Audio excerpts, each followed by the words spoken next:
Hello, everybody. So today I am going to do the memory.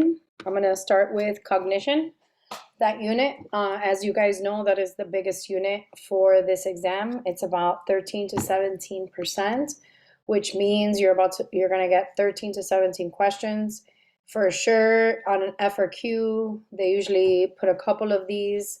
So we're going to start right and start with memory. So the best thing to do is get this, the little packet that I gave you guys on this. And then what I want you to do essentially is I'm going to kind of break down all of memory. And then what I want you guys to do at home is to create a one-page summary of basically what I am teaching here. So you're just jotting down some notes. It's a good time also for you to write down any examples that will help you remember, okay?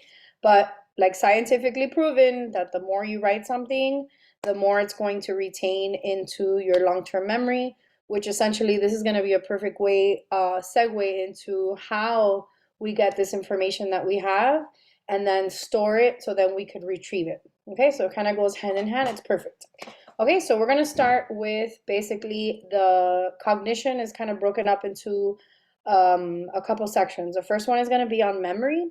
Then we're going to go into cognition, which is thinking and problem solving. And then we're going to go into language and intelligence. Okay, so we're going to start with memory.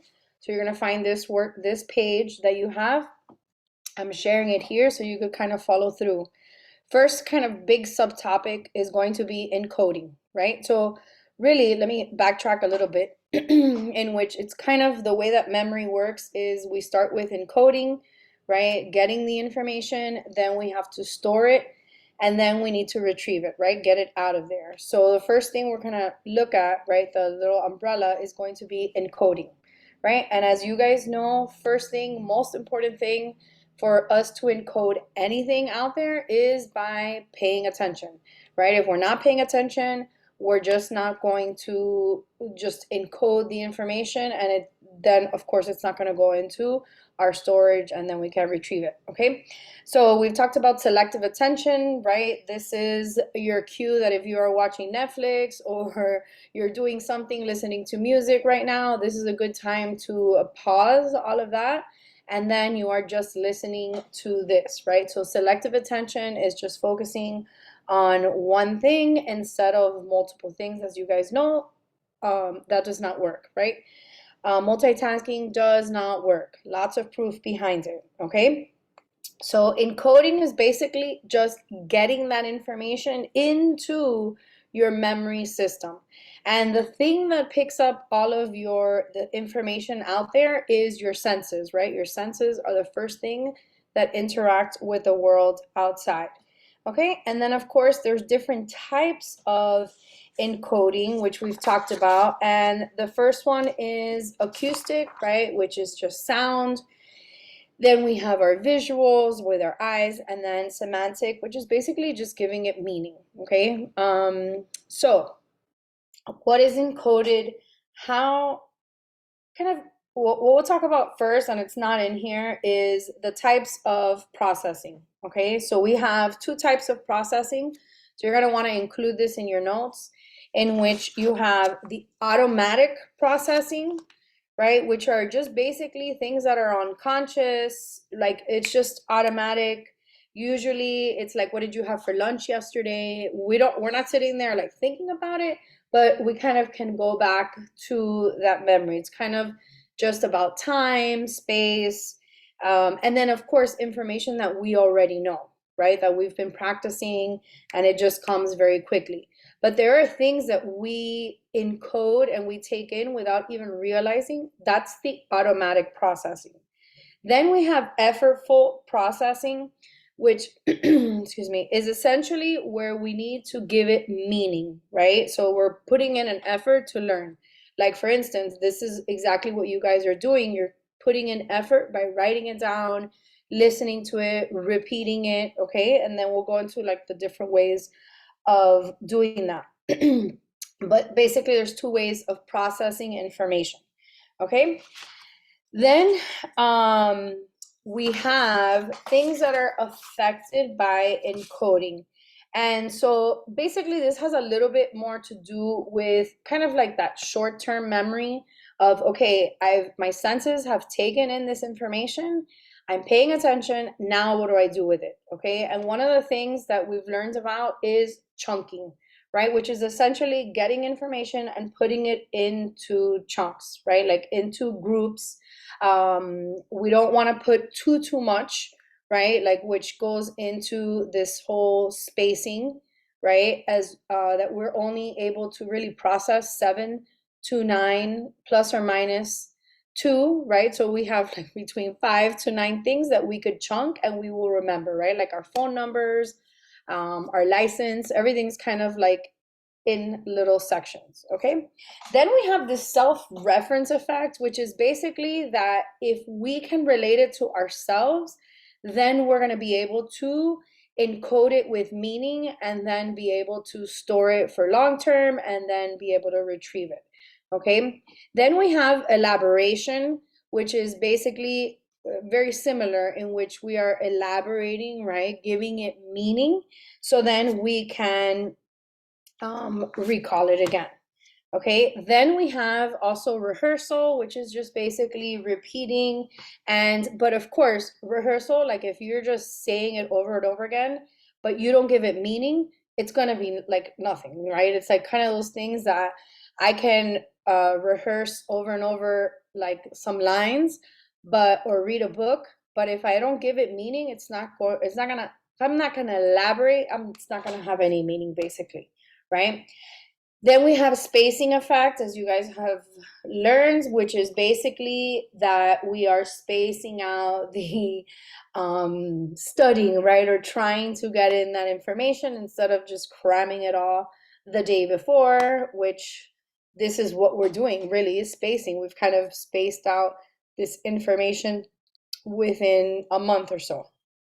Okay, then we have hierarchies, and we haven't really mentioned that too much in the class, but we kind of have, just giving it a different name. So we have what you guys know as schemas, right? Like these concepts that we've learned through experiences, and we like our schemas kind of change as we go. What happens as well is we have what are called hierarchies. Okay, and hierarchies, and I'm going to show you kind of like an image here on the side so that you can see. It's kind of like you have like your main schema, right? Like it's still a schema nonetheless.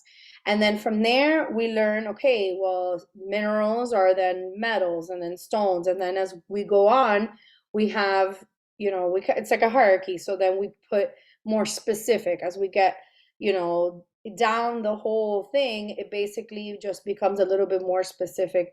When we did that whole, think of something that is yellow, and you guys wrote down things, and then if we wanted to break it down, really yellow would be the top, and then everything else after is kind of like that hierarchy, right? So this is kind of like what schemas would look like to some degree in your brain.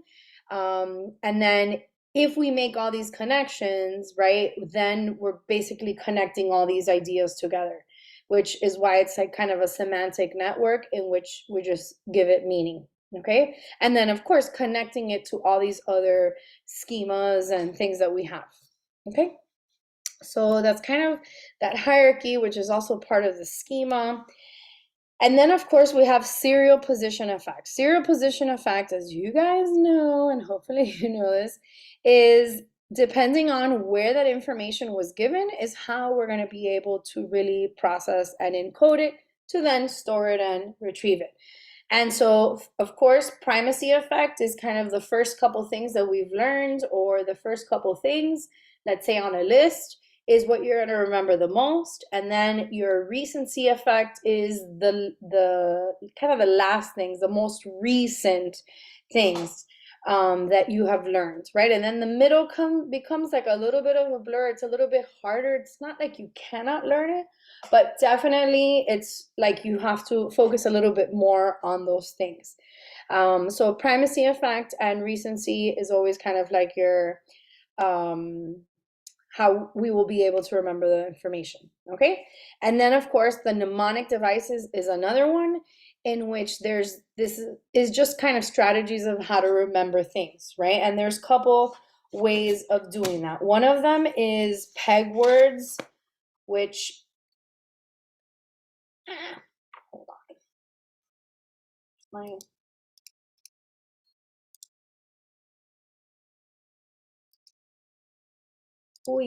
please hold.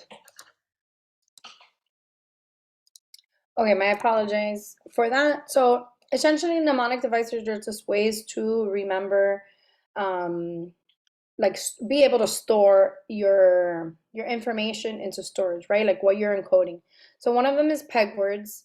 Then you also have the method of low-key, alliteration, and music. It's just different ways of just remembering things, and you should look up in your notes, but should be fine.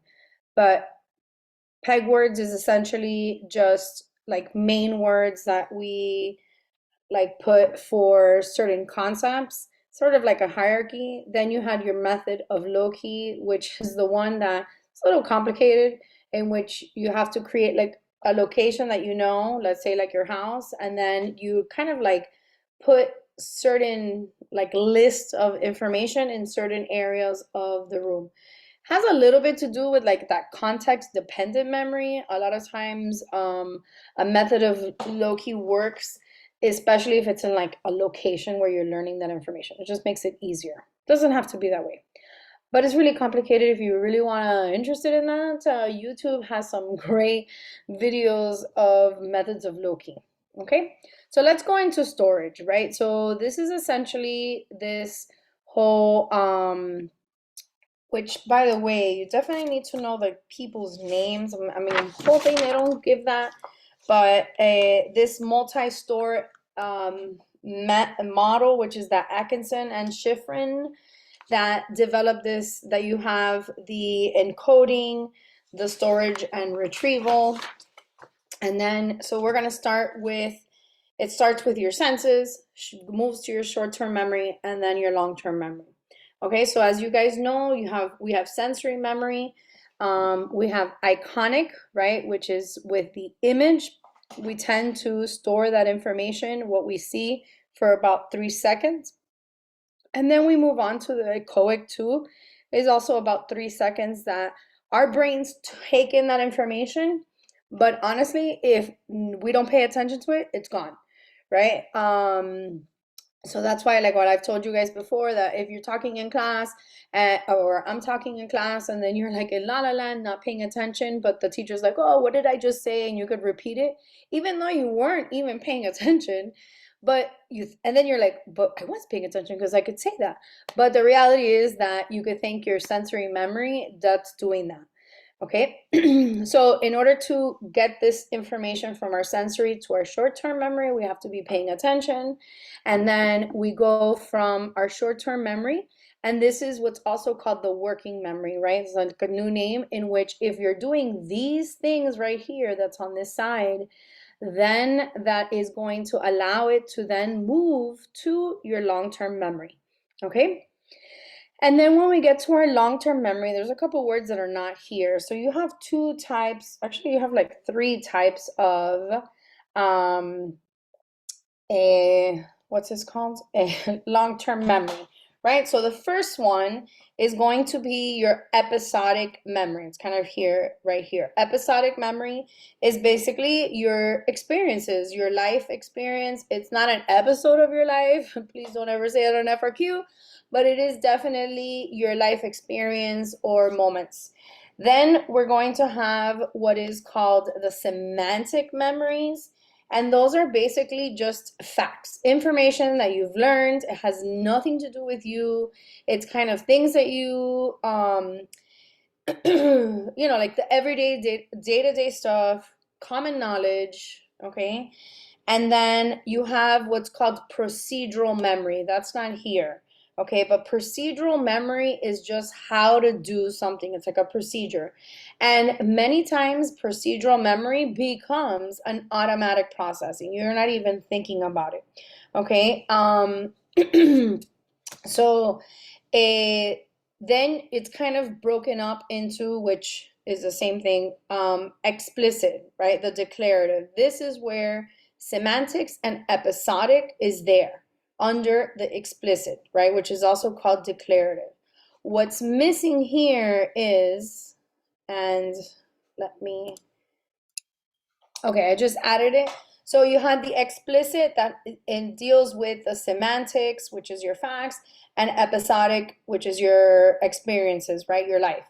And that is one of those things that become, it's effortful, right? Like you need to be paying attention with that information. Now, implicit memory is more of the automatic processing. This is your procedural memory in which you don't really have to think about it. It just kind of naturally, like you can recall it, retrieve it, okay, or do it. Now, there is this prospective memory, right? Which is prospective memory, and we've seen it a couple times on some examples, and that's basically in which you are creating something for the future, right? Something that you need to do later, prospective, right? Oh, I need to go to Publix and I need to go buy, a milk, right? That would be prospective memory. Then we have flashbulb memory. Now, please be careful because a lot of people were like, oh, yeah, that's a flashbulb memory. Flashbulb memory is where you have, usually it's something very emotionally charged. Many times they use more of like national events like 9/11, maybe even COVID right now for you guys, but it has to be emotionally charged, right? Usually it's a lot of these strong emotions, and it is a memory that it is so explicit and vivid that it's like if you're reliving it. And as we also talked about, is that a flashbulb memory, though it may seem very accurate and like very detailed, there is some false reconstruction there as well. Okay, then we're going to go quickly to biological factors when it comes to memory. Okay, and we haven't really talked too much about this Lastly's research, but essentially if it ever does come up, it's basically that part of the, like if a part of the brain is damaged, the other part of the brain will kind of compensate for the the way, if one side of the brain is working on memory, the other one will kind of compensate for it, okay, or carry out the function.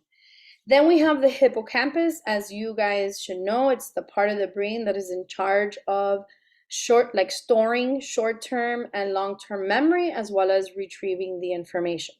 Okay, then the amygdala is another one that has to do with emotions, but they're right next to each other, right? And they're part of the limbic system. So the reality is that the amygdala is, especially when emotions are charged, how is it that we could remember that so vividly, right? Like so, or specific, right? A lot of times, many of memories that we remember are because of, there's an emotion attached to it. And then we have the cerebellum that is also part of, and I'll tell you now, 1 second, but I'm getting a phone call. Okay, sorry about that. So basically the cerebellum is the one that is part of the ancient part of the brain, right? Which is those automatic stuff. So this one is in charge of the automatic or procedural memories, right? Things that are automatic. And then we have our long-term potentiation. Long-term potentiation is when every time we are learning something, those neurons are firing and connecting. So the more we do something, the stronger those neural connections form, right? So in order to do, so while that is happening, basically that is going to form a stronger connection, making it automatic and faster. So that's why if you guys are studying and repeating and saying and giving it meaning and constantly, repeating over and over, rehearsal, right, elaboration, All of those things, believe it or not, are basically creating your long-term potentiation. That's why years later, right? A lot of times, many of my students, they'll years later, they're like, oh my God, I can't believe I still remember that. And the reality is because of the constant repetition creates a long-term potentiation as well as giving it meaning. So important, okay? So that's basically this part, and we're gonna talk about retrieval, okay? Now, retrieval, so interesting, right? Is how we get that information. It's how we I guess we could say memory is recalling the information. So retrieval is just getting it out, okay? And there's different ways of what would you call retrieval cues, right? In which here there's the context dependent. So where we learn that information, it's going to be easier for us to remember that information, right? So like some of you guys will be taking the exam in class, which is perfect because that is where you learn that information, okay? The other guys, sorry, but hopefully it's stuck there, okay? And then, of course, we have the state-dependent retrieval, which is basically that you need to be in the same state that you learn that information to be able to easily retrieve it. So just so you guys know, it's retrieval cues, which means like it helps you get the information out, but it's not like, oh my gosh, if it's not like that, I'm not gonna remember anything. It's just an easier way of getting that information. So state dependent, you have to be in the same state of consciousness in order to retrieve that information. And we've talked about if you are in if you take caffeine, right? If you take caffeine while you're studying and you're learning that information, then when you take caffeine again, you will be able to recall or retrieve that information easier, right? So if there's ever a FRQ that it talks about state dependent, just use caffeine. Okay, don't not say that they're on other drugs and then that's the only way that they're going to remember that information. I mean, some truth to it, but usually College Board is not asking you about other drugs, okay? Then we have mood congruent, right? Which is basically that we can retrieve the information or that memory if we are in the same mood, right? That the memory was created. So that's why when we've talked about it, that when we are sad, right, we start thinking of other memories that are also sad as well.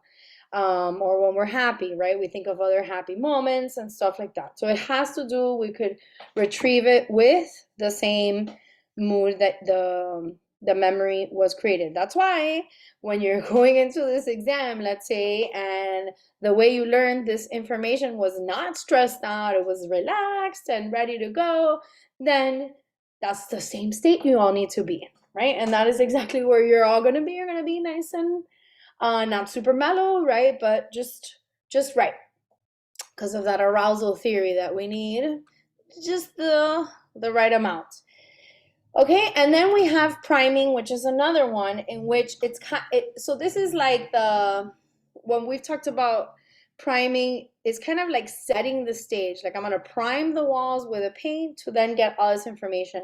I'm kind of going to, if I want to start talking, let's say about memory, right? I'm going, or you to get this information, I'm gonna give you some cues for you to be able to retrieve the information, okay? Or get you thinking the way I want you to think, okay? Then we have recognition versus recall.